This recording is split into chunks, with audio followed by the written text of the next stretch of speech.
জুলাই গণহত্যা ও আহতের মামলায় আসামিদের নাম বেশি থাকায় তদন্তে বিঘ্ন ঘটছে, জানিয়েছেন স্বরাষ্ট্র উপদেষ্টা জাহাঙ্গীর আলম চৌধুরী। প্রাণ সসের মাখামাখি টেস্ট নুডলসকে করে তোলে আরো ইয়ামি আরো জোস। প্রাণ সসের সকালে গাজীপুর মেট্রোপলিটন এলাকার গাছা সহ কয়েকটি থানা পরিদর্শন করেন তিনি।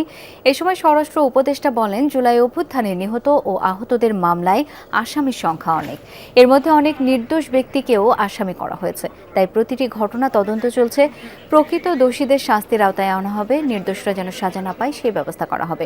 পুলিশের সংস্কার বিষয়েও কথা বলেন স্বরাষ্ট্র উপদেষ্টা। পরে কাশিমপুর কারাগার পরিদর্শন করেন তিনি।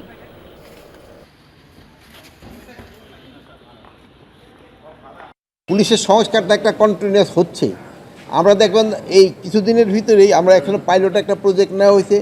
আপনারা সবসময় বললেন জিডি এবং ওই মামলা পুলিশ নিতে চায় না, এই জন্য এটা অনলাইনেই দিতে পারবে।